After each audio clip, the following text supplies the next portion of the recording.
무궁화 꽃이 피지 않습니다. 무궁화 삼천리 화려강산.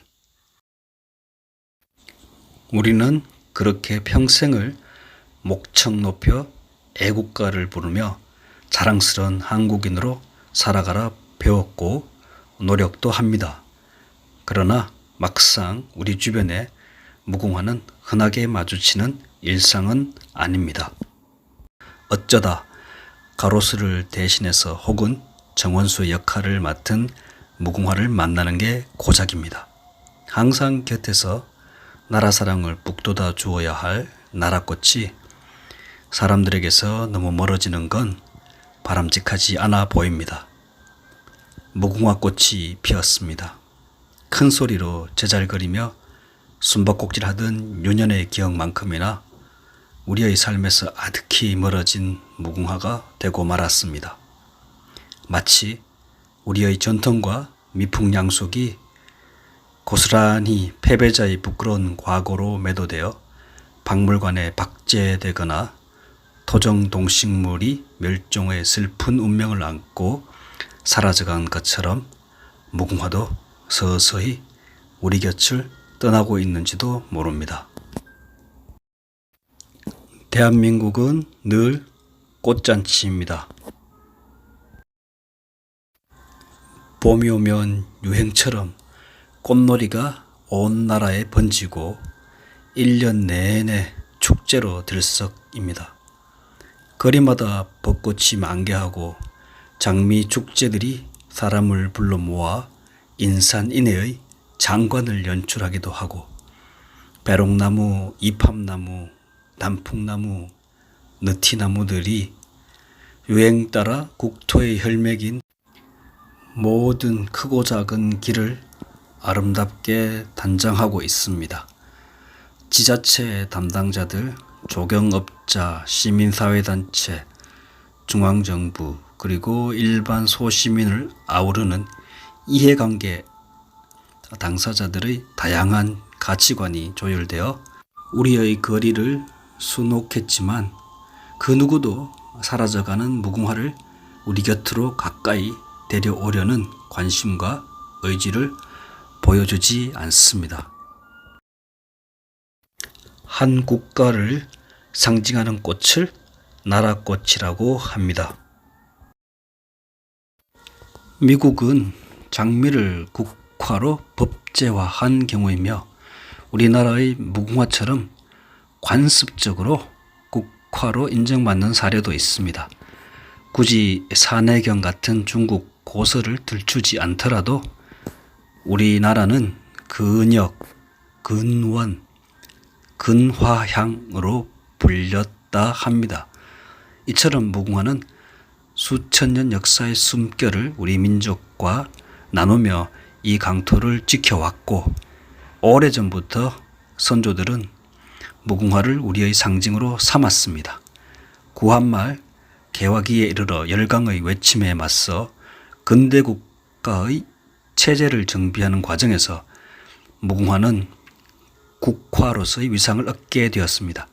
특히 남궁옥이나 윤치호 같은 선각 애국지사들은 외세의 위협을 이겨내기 위해서는 민족의 자존을 높이고 열강들과 동등한 지위를 가지기 위해 국화의 필요성을 절감하고 무궁화를 국화로 삼기에 이릅니다.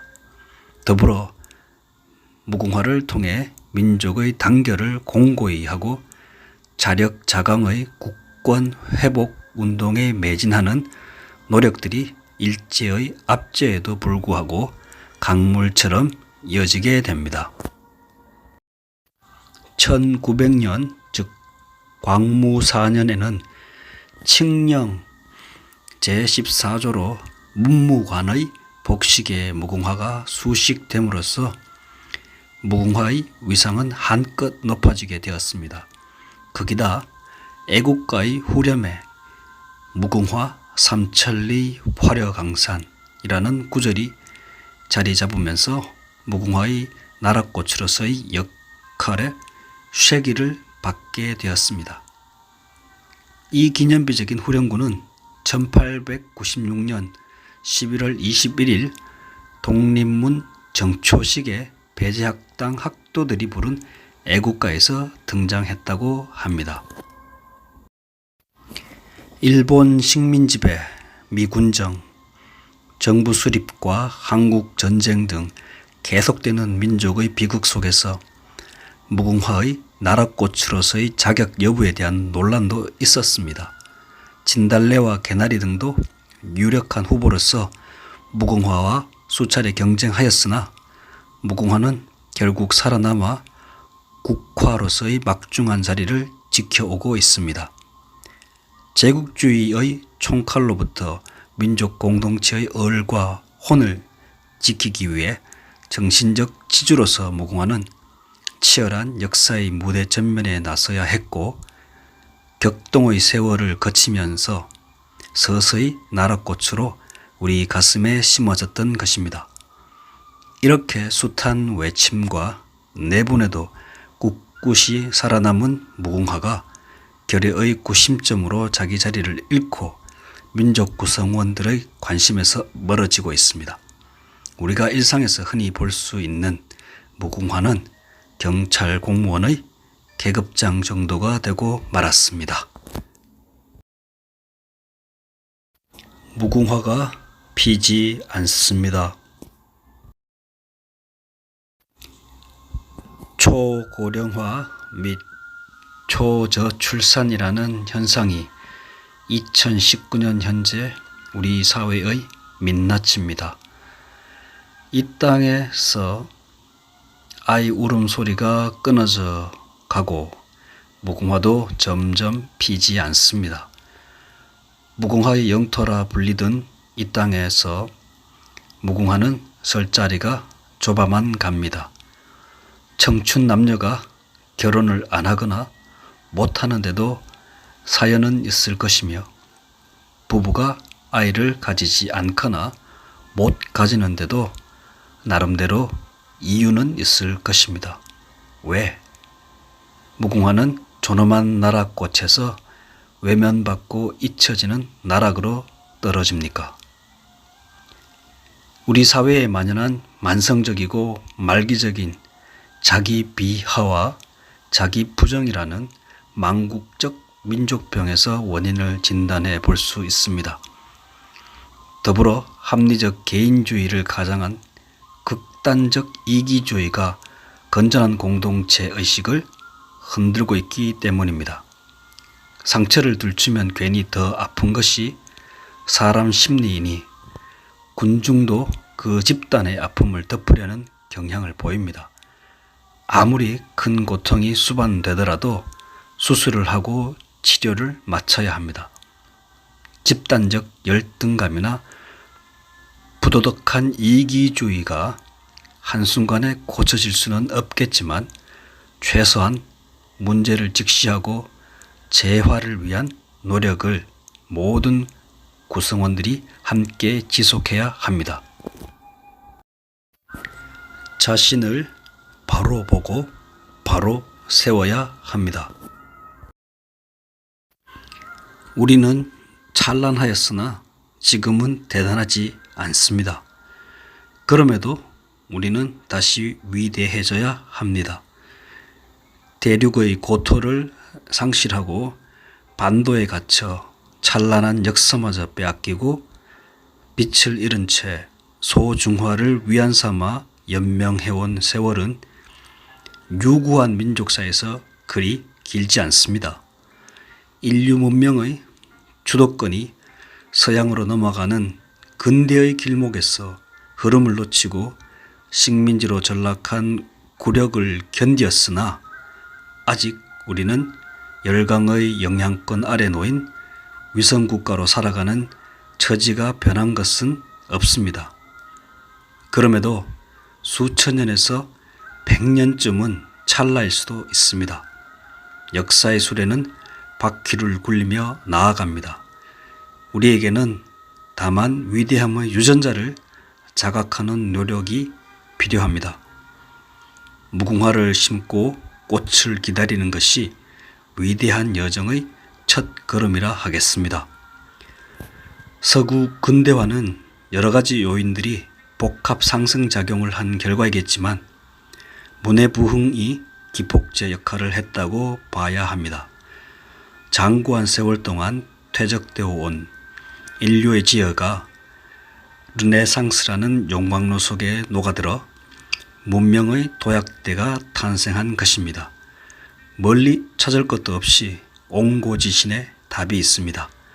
우리 선조들의 얼과 혼 그리고 멋과 흥이 오롯이 깃든 빛나는 유산이 차고 넘칩니다.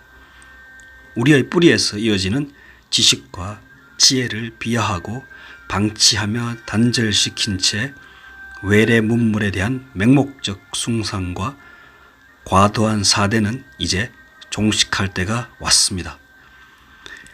분명히 소위 선진국들과 대한민국 사이에는 격차가 있습니다. 그러나 산업혁명이니 프랑스 혁명이니 볼셰비키 혁명이니 하는 일련의 중대한 역사적 사건의 토양 위에 탄생한 현대라는 문명의 큰 틀과 세부 현안들을 어느 정도 배웠습니다. 이제는 자존감을 깨워 한국형 문명의 토대를 닦아야 합니다.